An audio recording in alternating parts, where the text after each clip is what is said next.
Assalamu alaikum. Welcome back to Snapify ED. This is Roma सरदार। जैसा कि आपको पता है कि हमने 9th क्लास मैथमेटिक्स का चैप्टर 4 स्टार्ट किया हुआ है, जिसकी हम एक्सरसाइज 4.4 सॉल्व कर रहे हैं। इससे पहले मैंने ऑलरेडी 4.4 पे 2 वीडियोस अपलोड की हैं। फर्स्ट वीडियो में हमने question number 1 square root by factorization method को समझा था, उसके सारे पार्ट सॉल्व किए थे। और सेकंड वीडियो पार्ट 2 में हमने क्वेश्चन नंबर 2 के सारे पार्ट सॉल्व किए थे स्टेप बाय स्टेप। और आज हम 4.4 के जो रिमेनिंग क्वेश्चन रह गए हैं, क्वेश्चन नंबर 3, 4, 5 एंड 6, तो जल्दी से अपना रजिस्टर और पेन रेडी कर लें और मेरे साथ साथ आपने प्रैक्टिस करनी है। चलें लेक्चर को स्टार्ट करते हैं।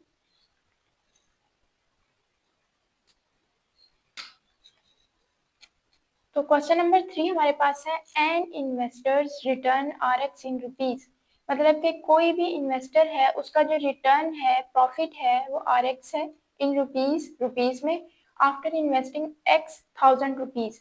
मतलब ये कि जब किसी इन्वेस्टर ने X1000 रुपीज इन्वेस्ट किए तो उसका जो रिटर्न आया वो RX रुपीज में आया। Is given by quadratic expression, तो वो इस क्वाड्रेटिक एक्सप्रेशन, जब भी किसी भी एक्सप्रेशन की हाईएस्ट पावर 2 हो तो वो हमारे पास क्वाड्रेटिक एक्सप्रेशन होता है। तो वो इस फॉर्म में हमारे पास गिवन है। हमने फाइंड क्या करना है, फैक्टराइज एक्सप्रेशन, इस एक्सप्रेशन को फैक्टराइज करना है and find the investment levels. Investment levels means के values of x, values of x वो हमने फाइंड करनी है। That result in zero return, कि जब हमारे पास रिजल्ट जीरो रिटर्न होगा। जीरो रिटर्न मतलब जब RX जीरो होगा। यहाँ पे जो बात की गई है उसका ये मतलब है। तो चलें अब हम अपना क्वेश्चन स्टार्ट करते हैं।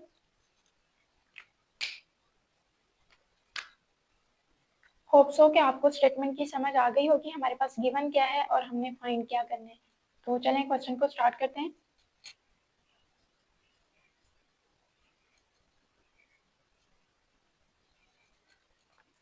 सबसे पहले जो मेरे पास एक्सप्रेशन गिवन है, इसको हमने क्या करना है, फैक्टराइज करना है। तो मैं इसको फैक्टराइज कर रही हूँ। RX equal to negative x square plus 6x negative 8। Factorize आपको पता है कि 3 टर्म्स हैं और मिडल टर्म ब्रेक हो रही है, तो इसको हम ब्रेक कर लेंगे। Negative x square as it is, इसको मैं ब्रेक करूंगी 4 और 2 में। 4 और 2 को ऐड करेंगे तो 6 आ जाएगा, मल्टीप्लाई करेंगे तो हमारे पास 8 आ जाएगा। तो plus 4x and plus 2x negative 8। Break कैसे किया है, इस पे ऑलरेडी हमने एक्सरसाइज 1 में सीखा हुआ है कि मिडल टर्म को ब्रेक कैसे करते हैं। तो उसका लिंक भी मैं डिस्क्रिप्शन में दे दूंगी। अगर आपको अभी तक ब्रेक करना नहीं आता मिडल टर्म को, तो आप वहां से सीख सकते हैं। तो अब ब्रेक करने के बाद हमने कॉमन लेना होता है। फर्स्ट 2 टर्म में से मेरे पास नेगेटिव साइन और x कॉमन आ रहा है। नेगेटिव साइन और x कॉमन आ गया, अंदर यहाँ पे एक x बाहर चला गया तो एक x बच गया। जब भी हम नेगेटिव साइन कॉमन लेंगे तो जो इनर टर्म होगी उसके साथ साइन चेंज हो जाएगा। तो यहाँ पे पॉजिटिव है तो मैं अब नेगेटिव लिखूंगी, और यहाँ से x बाहर चला गया तो 4 बच गया। अब यहाँ पे कॉमन 2 आ रहा है तो प्लस 2 कॉमन लिया मैंने, x बच गया माइनस 2 4 8। तो ये देखें हमारा एक्सप्रेशन हमने सही कॉमन लिया है या नहीं, वो आपको कैसे पता चलेगा, जब आपके पास ये जो टर्म्स होंगी ना वो सेम आ जाएंगी। x-4 मतलब मैंने सही कॉमन लिया है। अब हम अगेन कॉमन लेंगे, x-4 दोनों टर्म्स में कॉमन आ रहे हैं, तो x-4 कॉमन ले लिया। अब पीछे मेरे पास क्या बचा, ये नेगेटिव x एंड ये प्लस का 2। तो ये हमने कर लिया हमारे गिवन एक्सप्रेशन, क्वाड्रेटिक एक्सप्रेशन को फैक्टराइज। नेक्स्ट हमने क्या फाइंड करना है, x की वैल्यूज फाइंड करनी है जब रिटर्न 0 हो। तो अब हम रिटर्न 0 लिखेंगे, यहाँ पे हम लिखेंगे व्हेन रिटर्न 0,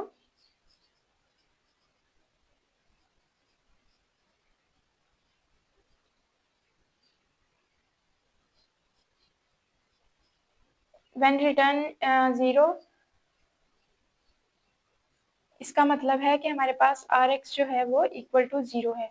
तो अब हम इस इक्वेशन में RX की जगह 0 पुट करेंगे, 0 आ गया। x minus 4 as it is and minus x plus 2 आ गया यहाँ पे। अब इसको रीअरेंज करके लिखेंगे तो x-4 को मैं इस तरफ लिख रही हूँ और -x+2 को ऐसे, मतलब मैंने जस्ट जगह चेंज की है, कोई ऐसा सीन नहीं किया कि मैं इधर से वैल्यूज उधर लेके जा रही हूँ तो साइन चेंज हो जाएंगे। रीअरेंज का मतलब यही होता है कि जैसे 2 = 3 लिखा हुआ है, सॉरी 3 तो नहीं लिख सकते, 2 = ये एग्जाम्पल ले लेते हैं, x = 2 है तो मैं इसको 2 = x लिख रही हूँ, तो इसमें साइन का कोई लेना देना नहीं होता, हमने जस्ट जगह चेंज करके लिखी है। अगर कोई चीज इक्वल किस तरफ थी तो उसको बस अरेंज करके लिख दिया। अब यही स्टेप मैंने यहाँ पे किया है। इन वैल्यूज को लिखने के बाद आपको पता है कि या तो ये वाली चीज 0 होगी या फिर ये वाली चीज 0 होगी, मीन्स कि x की वैल्यूज फाइंड करनी है, x की वैल्यूज सभी फाइंड करेंगे, इसको एक मरतबा इक्वल टू 0 रख लें, x-4 = 0 होगा, और या फिर -x+2 = 0 होगा। तो जब ये 0 होगा तो हमारे पास x की वैल्यू 4 आ रही है, और जब ये 0 होगा -x इधर है तो ये 2 उधर जाके माइनस हो जाएगा, और ये माइनस माइनस सेम साइन है, दोनों तरफ कैंसिल आउट हो जाएंगे, x = 2 आ गया। तो ये हमारे पास वैल्यूज आई हैं x की जब हमारे पास रिटर्न 0 था। तो जब रिटर्न 0 था हमारे पास, हमने इनको सॉल्व किया, फैक्टर्स को इक्वल टू 0 रखा, तो x की वैल्यूज x = 4 आई और x = 2। तो ये हमारा क्वेश्चन सॉल्व हो गया। बहुत इजी है, बस x की वैल्यूज आपने स्टेटमेंट को समझना है, जो भी एक्सप्रेशन गिवन होगा उसको फैक्टराइज करना है। फैक्टराइजेशन आपको ऑलरेडी आती है, हर टाइप के एक्सप्रेशन को फैक्टराइज करना हमने सीखा हुआ है। तो फैक्टराइज करना है, उसके बाद आपके पास जो भी चीज़ गिवन होगी, रिटर्न अगर 0 आ रहा है, प्रॉफिट है, कोई भी चीज़ है 0 आ रही है, तो उसको इक्वल टू 0 रख के आपने x की वैल्यूज निकाल लेनी है। तो ये हमारा फाइनल आंसर है।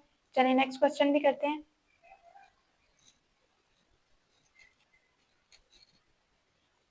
क्वेश्चन नंबर 4 हमारे पास क्या है, uh company's profit px in rupees, एक कंपनी का जो प्रॉफिट है वो px है, किसमें, इन रुपीज में, फ्रॉम सेलिंग x यूनिट, मतलब किसी कंपनी ने जब x यूनिट को सेल किया तो उसका जो प्रॉफिट उनको मिला वो px मिला इन रुपीज।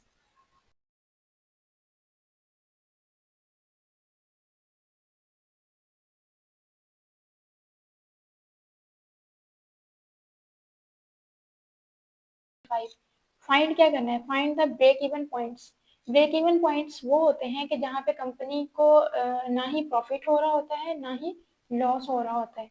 तो हमने कौन से वाला पॉइंट फाइंड करना है, वेयर प्रॉफिट इज 0, तो हमने लॉस वाला नहीं करना, हमने वो पॉइंट फाइंड करना है जहाँ पे कंपनी को कोई प्रॉफिट नहीं हुआ, मतलब प्रॉफिट 0 है। प्रॉफिट 0 है मतलब px 0 है, ठीक है, okay.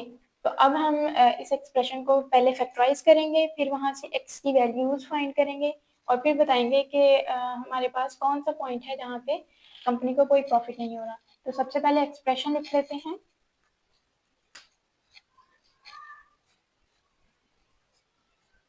px = x³ -15x² + 75x -125। अब ये क्यूबिक एक्सप्रेशन है, और क्यूबिक एक्सप्रेशन को फैक्टराइज कैसे करते हैं ये भी हमने ऑलरेडी सीखा हुआ है, इसका लिंक भी मैं डिस्क्रिप्शन में दे दूंगी, तो आपने ये भी चेक कर लेना है। तो सबसे पहले हमारे पास जो फर्स्ट टर्म होती है उसका हमने क्यूब बनाना होता है, और जो लास्ट टर्म होती है उसका हमने क्यूब बनाना होता है। तो x का क्यूब आ गया, यहाँ पे 5 का जब हम क्यूब लेंगे तो 125 आएगा। अब मिडल टर्म्स ऑलरेडी हमें पता है कि कैसे, क्यूब का फॉर्मूला हमारे पास क्या होता है कि अगर a माइनस बी का क्यूब गिवन है तो उसका फॉर्मूला ओपन होता है a का cube -3a² b +3ab² and -b³। देखें a की वैल्यू क्यूब है तो वो हर स्टेप में डिक्रीज हो रही है, और b की वैल्यू एंड पे क्यूब है तो वो रिवर्स डायरेक्शन में डिक्रीज हो रही होती है, या फिर ऐसे देखें तो वो इंक्रीज, अगर इस साइड से देखें तो b की वैल्यू इंक्रीज हो रही है, इस साइड से देखें तो डिक्रीज हो रही है।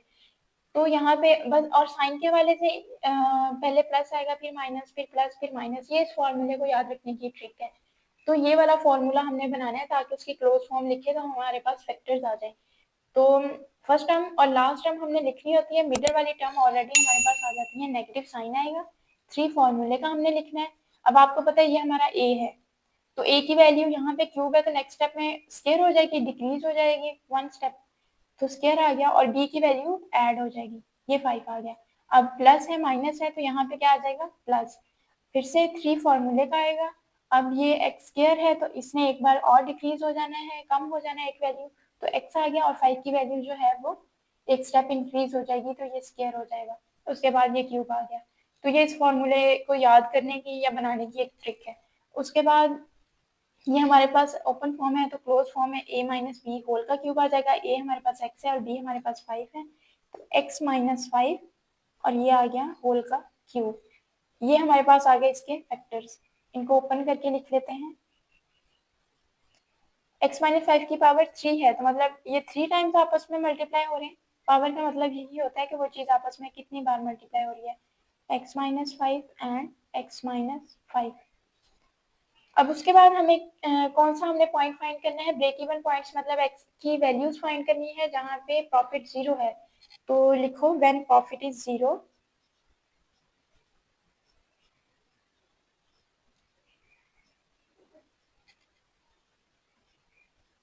प्रॉफिट 0 का मतलब ये है कि पी एक्स हमारे पास क्या है 0, तो पी एक्स को 0 रखें।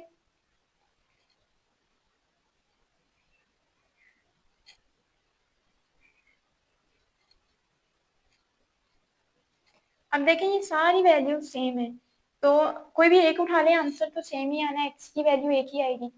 तो हम यहाँ पे क्या करने वाले हैं, एक्स माइनस 5 को ही इक्वल टू 0 रखेंगे। तो जब x माइनस 5 को इक्वल टू 0 रखेंगे x हमारे पास 5 आ जाएगा। तो x की वैल्यू 5 है, ये वो ब्रेक इवन पॉइंट है जहाँ पे हमारे पास प्रॉफिट 0 है। ठीक है, तो ये वाला क्वेश्चन भी हमने सॉल्व कर लिया। अगर कोई डाउट है तो वो आप मुझसे पूछ लीजिएगा। अगर अभी तक आपको लेक्चर की समझ आ रही है तो जल्दी से वीडियो को लाइक कर दें। चलें नेक्स्ट क्वेश्चन सॉल्व करते हैं। Question number 5, the potential energy Vx in an electric field varies as a cubic function। Electric field में जो पोटेंशियल एनर्जी है Vx है, वेरीज चेंज कर रही है as a cubic function. Cubic function में वो चेंज हो रही है ऑफ डिस्टेंस x, हर डिस्टेंस x के बाद पोटेंशियल एनर्जी है वो चेंज हो रही है। तो ये हमारे पास फंक्शन गिवन है, एक्सप्रेशन गिवन है। उसके बाद determine where the potential energy is 0। तो हमने वो वाला पॉइंट फाइंड करना है, वो वाली x की वैल्यू फाइंड करनी है जहाँ पे हमारे पास Vx 0 हो रहा हो। पोटेंशियल एनर्जी 0 मतलब Vx इक्वल टू 0। अब हम सबसे पहले अपने क्वेश्चन को फैक्टराइज कर लेते हैं और उसके बाद x की वैल्यू साथ साथ फाइंड करेंगे। तो ये मैंने फंक्शन लिखा सबसे पहले Vx equal to 2x cube 6x square plus 4x। तो ये मैंने फंक्शन लिख लिया। अब हमने इसको फैक्टराइज करना है। जैसे प्रीवियस वीडियो में हमने क्यूबिक फंक्शन को किया है, सॉरी वीडियो में नहीं, प्रीवियस क्वेश्चन में, क्वेश्चन नंबर 4 जो इससे पहले हमने सॉल्व किया, वहाँ पे भी क्यूबिक फंक्शन था लेकिन वहाँ पे स्क्वायर बन रहा था। यहाँ पे देखें कि x फर्स्ट टर्म में भी है, सेकंड में भी है, थर्ड में भी है, तो x को हम कॉमन ले सकते हैं, उसके अलावा 2 भी कॉमन आ जाएगा। तो 2 और x मैं यहाँ से कॉमन ले रही हूँ, तो अंदर क्या बच जाएगा, x का x बाहर चला गया तो x स्क्वायर आ गया। यहाँ पे नेगेटिव 2 3 6 होता है तो यहाँ पे 3 और एक x बाहर गया तो यहाँ पे एक x बच गया प्लस का साइन, और 2 2 4 होता है और x बाहर चला गया।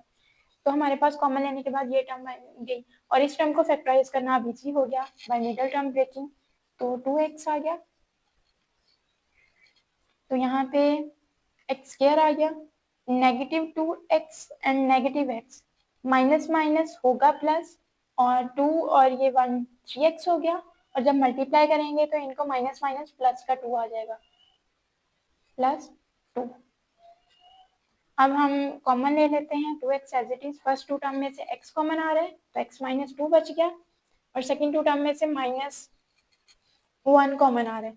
तो x आपको पता है जब भी माइनस साइन कॉमन लेते हैं अंदर साइन चेंज हो जाएगा, तो यहाँ पे -2 और ये आ गया।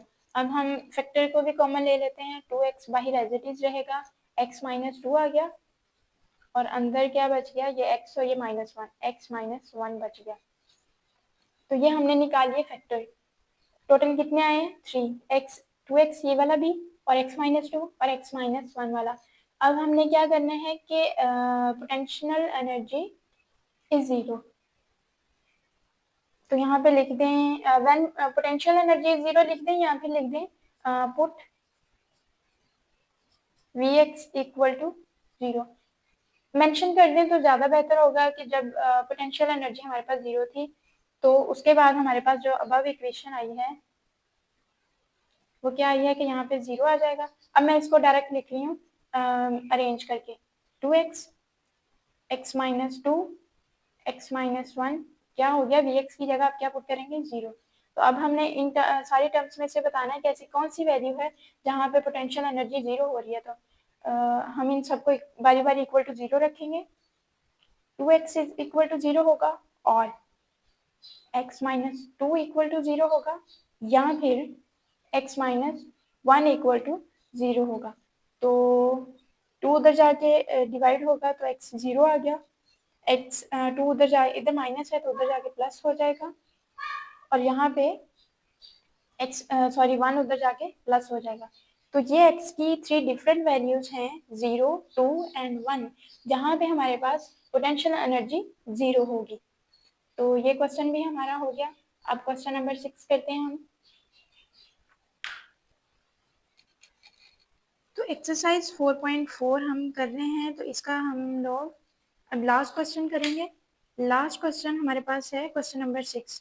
क्वेश्चन नंबर 3, 4 एंड 5 हमने कर लिया है। क्वेश्चन नंबर 6 हमारे पास ये है, इसको भी हम लोग सॉल्व कर लेते हैं। In structural engineering, the deflection y-axis of a beam is given by कि स्ट्रक्चरल इंजीनियरिंग में जो डिफ्लेक्शन हो रही है किसी भी बीम की वो क्या हो रही है, वाई एक्स, जो ये गिवन दी गई है, क्वाड्रेटिक फॉर्म में है। This equation gives a vertical deflection, ये वाली जो इक्वेशन है वो वर्टिकल डिफ्लेक्शन को शो कर रही है किसी भी पॉइंट एक्स पे, at any point x along the beam. तो ये इक्वेशन जो है वो वर्टिकल डिफ्लेक्शन को शो कर रही है। हमने क्या फाइंड करना है, वो पॉइंट फाइंड करना है या वैल्यू ऑफ एक्स फाइंड करनी है जहाँ पे डिफ्लेक्शन जो है वो जीरो होगी। तो हम सबसे पहले इस फंक्शन को फैक्टराइज करेंगे और एक्स की वैल्यूज फाइंड करेंगे। ब्लैक से लिखते हैं। तो ये आ गया Y X equal to 2x² minus 8x plus 6। तो फैक्टराइज करने से पहले मुझे यहाँ पे नज़र आ रहा है कि 2 कॉमन आ रहा है, तो मैं 2 को कॉमन ले लूँगी।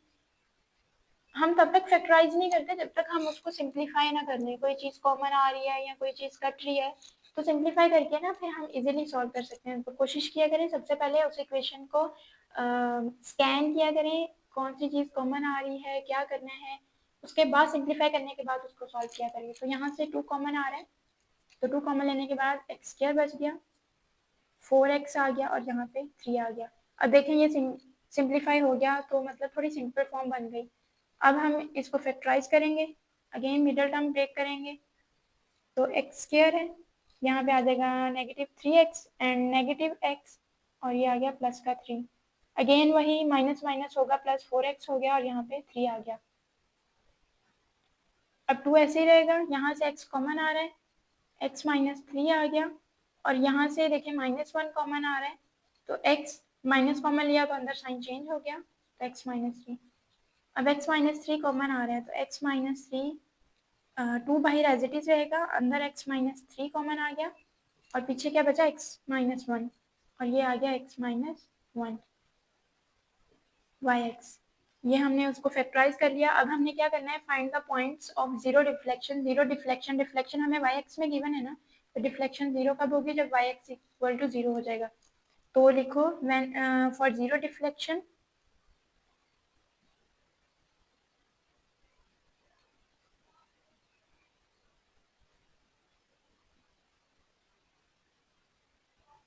Y X equal to zero. तो यहाँ पे जीरो पुट करने के बाद और रीअरेंज करने के बाद मैं लिख रही हूँ x माइनस 3, 2x माइनस 3 और x minus 1 equal to zero. अब अगेन जीरो डिफ्लेक्शन हमने फाइंड करनी है, x की वैल्यूज क्या होंगी, तो हम इनको बारी बारी इक्वल टू जीरो रखेंगे। तो इसके साथ नहीं है तो कांस्टेंट नंबर कभी भी जीरो के इक्वल नहीं हो सकता, तो पीछे ये 2 फैक्टर्स बच गए, इनको हम इक्वल टू जीरो रखेंगे। x minus 3 equal to zero होगा, या फिर x minus 1 equal to zero होगा। तो 3 उधर जाके प्लस हो जाएगा, x is equal to 3 and x is equal to 1। तो ये वाले 2 पॉइंट्स है जहाँ पे डिफ्लेक्शन 0 हो सकती है। x की वैल्यू 3 और x की वैल्यू 1 पे डिफ्लेक्शन हमारी 0 होगी। तो ये हमने सारे पार्ट इस एक्सरसाइज के सॉल्व कर लिए। हमारा चैप्टर 4 कंप्लीट हो गया है। अब इसकी रिव्यू एक्सरसाइज रह गई है, तो वो भी इंशाल्लाह हम नेक्स्ट वीडियो में उसको सॉल्व कर लेंगे। अगर लेंथी हुई तो उसके 2 पार्ट्स कर लेंगे, अगर लेंथी नहीं हुई तो कोशिश करेंगे एक ही वीडियो में उसको कवर कर लें। अगर इस चैप्टर में आपको कोई भी डाउट है तो वो मुझसे पूछ लीजिएगा। मिलते हैं नेक्स्ट वीडियो में, और तब तक के लिए अल्लाह हाफिज़।